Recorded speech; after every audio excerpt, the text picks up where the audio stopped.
Some viewers may find the following video disturbing. Viewer discretion is advised. Hey everyone, welcome to the discussion for the solo variant for Philosophia Floating World, which was one that I was absolutely excited about because the multiplayer game is absolutely fascinating with the unique way that you deck build and the choices that you are giving other players and how like the actions that you're going to be able to do on your turn, they're the ones that are actively deciding, hey, here's what I have to give you. And what makes Philosophia Floating World so great is all removed in the solo variant. I am not a fan of it at all. And there's a couple reasons. One, everything about the Unmei or the AI player is dictated by die rolls. It brings in no decision as to replicate an actual human player. It's really just someone there to kind of sort of get in the way of do things and is really a timer on what you want to do. And for me, that's not a solo variant that I like. I much enjoy solo variant games where it's like, oh, I want to play this game, I'll play it at 2, and the AI acts like another player. And to me, this AI does not at all. He would make decisions that completely made zero sense, and it almost seems like it was designed that way because to counteract the randomness of the dice, they allow him to get multiple Gunbaru tokens that are going to be heavily influenced by the die rolls. And what I mean by that is, in the regular game, you actively have to move around, you actively have to get search cards, you have to get location cards that let you flip them to reduce the amount of, okay, well, where could you possibly be? In the regular, or in the solo variant, you just flat out cannot do search actions until you, grudgingly go through and flip all those tokens. And so, because that's 2, 4, 6, 8, 10, 12, 14. 14 locations. You have 2, and your opponent has 2. So there are 10 locations. So you have to actively do that action 10 times, and your deck only comes with 1. So then you have to rely upon going through the actual destiny or the location cards to find the cards that let you do that. And there are few and far between actions like that let you just go out and flip a token. Because boy, oh boy, is that just obscene that you flat out cannot do an action until that is completely taken. And I despise that because it completely removes one of the ways that you can win. You just have to basically have a thin deck and go through and just flip all those just to be able to be like, oh, okay, now they're all gone. And then you have to do it 2 more times just to find the 2 locations that they're at to be able to get one of the Gunbaru. Whereas all he has to do is and it's to counteract the fact that he may never roll the search location. Everything is it's drawn out, it's boring, it's stretched to counter the fact that you have a die that determines his actions. I find it completely unbalanced because in one way, it's yes, you have to go through all those locations as a player, which take about as much time as him going through this entire deck. But the problem is for a fact that you only have those certain actions in your deck, whereas he could roll the search action every single time, and then it's oh, okay, he moves to Sato. Oh, he moves to Kobe. Oh, he moves to Osaka. Oh, well, Osaka's my hidden location. He found it. Look at that. Or he could just never roll that die or that icon, and it's just so wonky. It makes it a strain on you to basically build your deck like shit to counteract the fact that he may or may not do a certain action. I very much despise that. The other thing is the fact that the AI can get the Chie tokens, which are if you get a wisdom card with one of each icon, you discard all 4 of those immediately and get a Chie token. You as the player can only ever get one of those. You can only ever get one of each Ganbaru token because you need 4 of them to win, or 2 and find the location. Well, finding the location of the AI is basically impossible, so you're trying to go for those 4.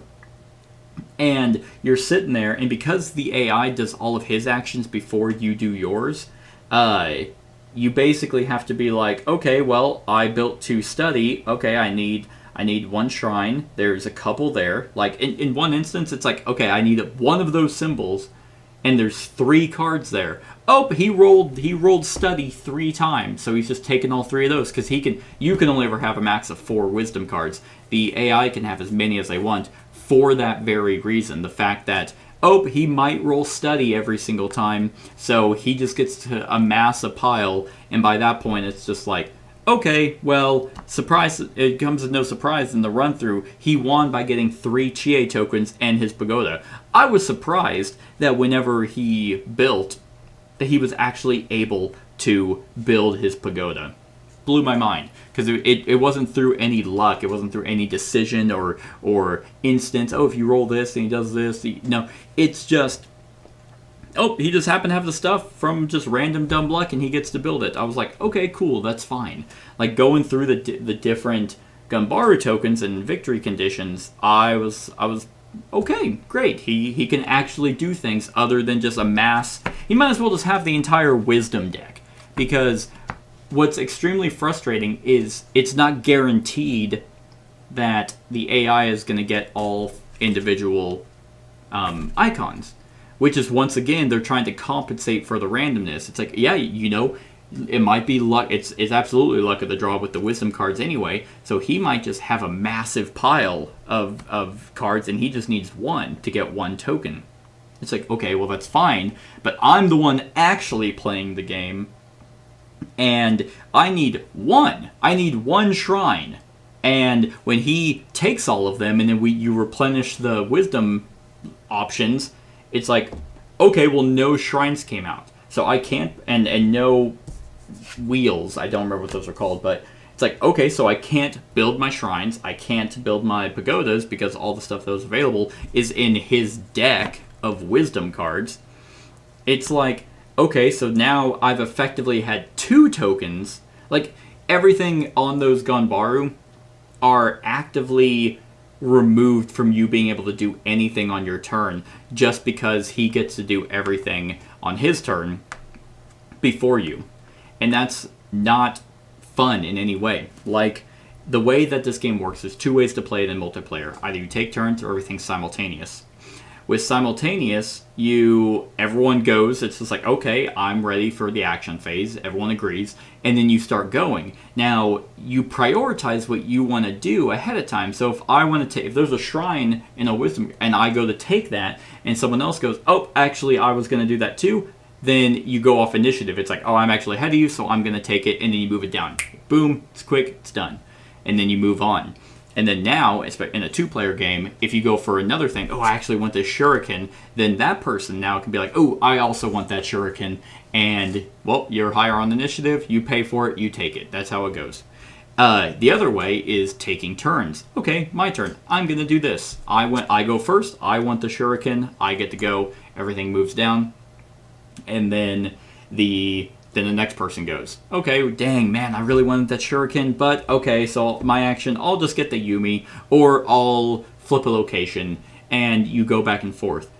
This game is horrendously bad and boring whenever it's, okay, you as a player do everything you want to do. Oh, you get to take the wisdom card before me. Oh, you get to take the item. Oh, you get to take the location card. Oh, you get to kill the monster. Oh, you get to do everything that you want to do before I even get a chance to do it, and that's not fun. And that is the AI. That's the solo variant of this game. And to compensate for that is, once again, with this stupid die. This die ruins everything about this game. It's just like, oh, okay, well, alright, I guess he's gonna study again. Oh, look at that, in my demo, in my example, he's studying again. And then third action, he's building. Well, he doesn't have any money. So, and that's the other thing, is like, the way that they phrase the rules for building, or for actions, it just says ignore it. that could be taken in one of two ways. Either that burns an action of his, or you ignore it and you roll until you can do something that he does. I took it as, because he gets almost everything for free, that counts as one of his actions. Otherwise, this game would just be absolute nonsense and you'd have zero chance.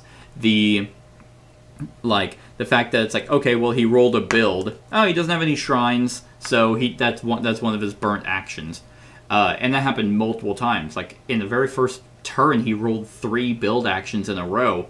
And I'm like, well, he doesn't have shrines. He definitely has builders, but he doesn't have any shrine wisdom cards. So I guess he just doesn't do anything. Which, once again, doesn't replicate an actual player. It represents someone who doesn't like this game, and they're trying to throw it. It's like, oh, yeah, I kept all the cards to let me build. Oh, well, guess I can't do anything on my turn. That's how it felt the entire time. But yet, somehow, they still win. I did not like anything about this actual solo variant, because it doesn't let me do the unique deck building. You basically are playing a solo deck builder. Oh, I mean, that's exactly what you're doing. And you draw cards, because that's the thing, is obviously when you're deck building, your entire starting deck has free cards. So you get choices there, but it's not until you buy cards that you get them, as options. But in a multiplayer game, if you have, high value cards, like this card costs 3, yeah, your opponent is most likely going to discard that. But they may not. They may be like, ooh, I really don't want you, like in this particular hand, I don't want you to study, because I want that card ahead of time. So I'm going to actually discard that, so you don't have that as an option, unless you burn some of your time tokens.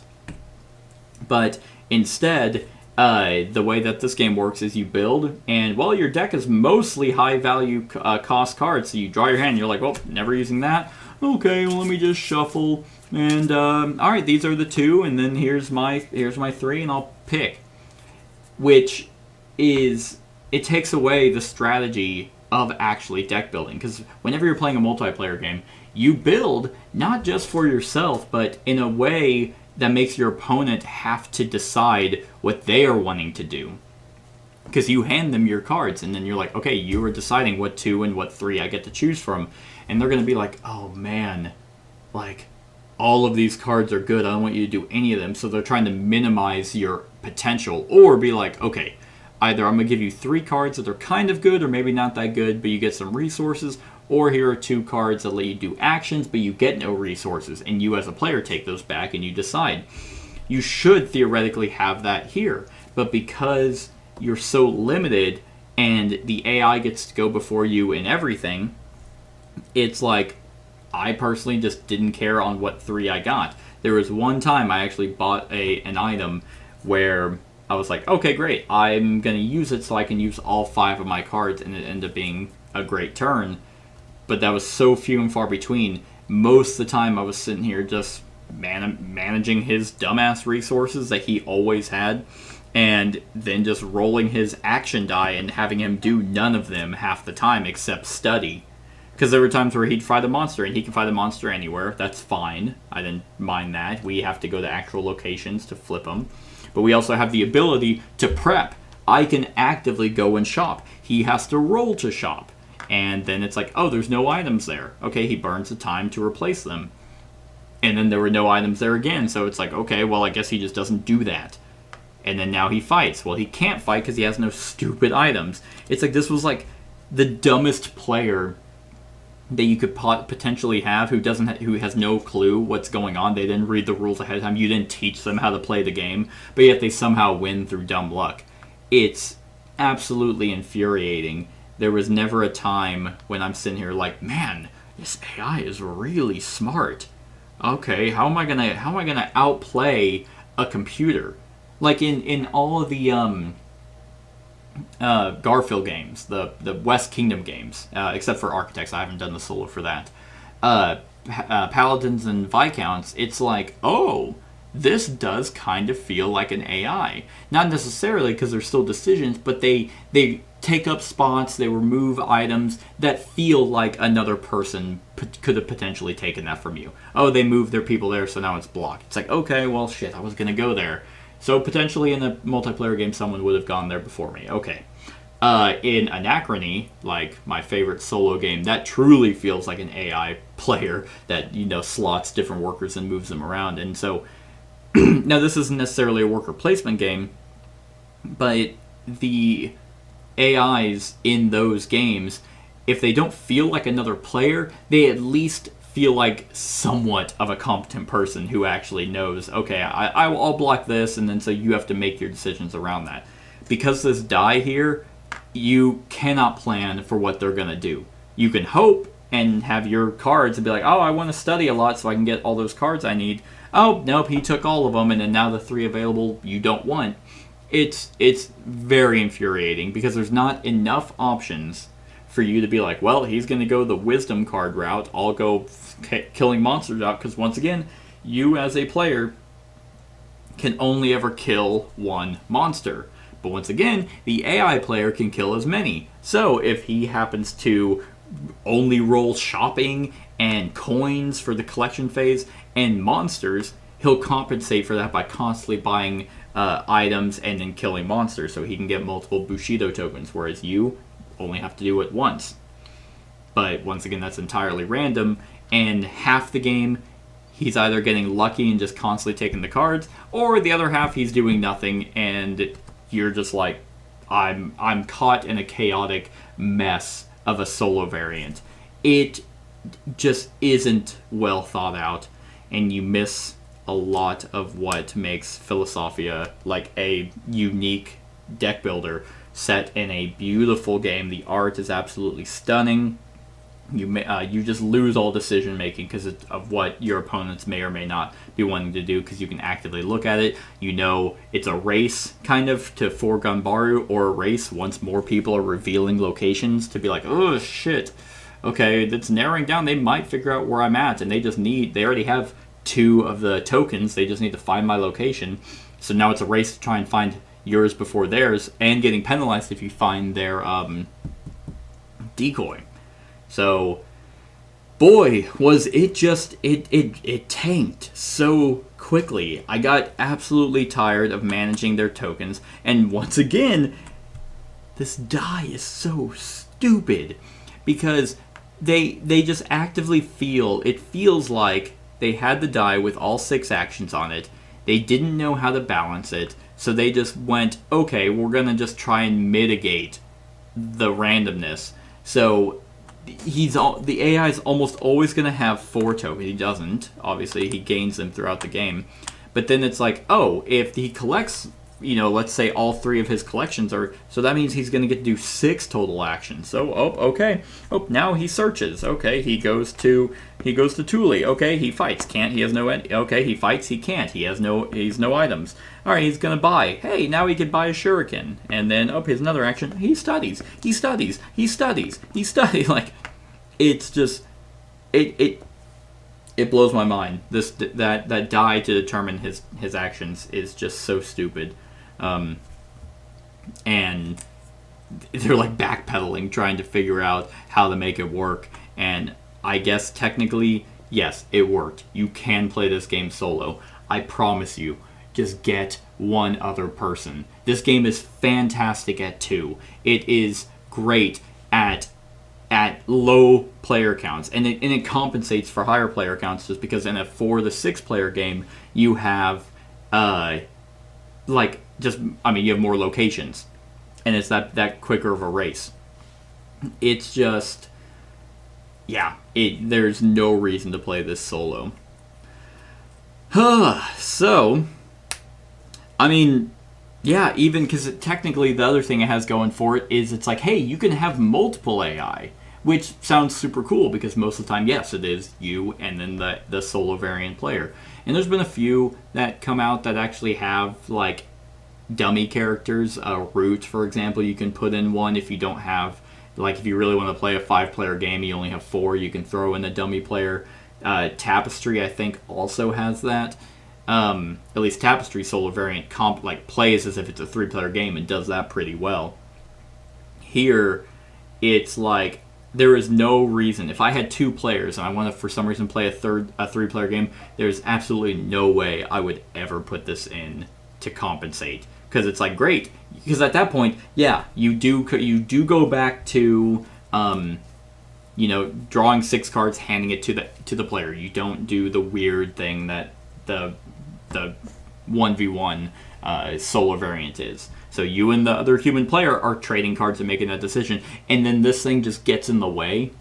So it's like, you might as well just play this only at 2, and don't worry about this dumbass stumbling around, just kind of studying all over the place, taking shit from both of you, because then you're both just annoyed.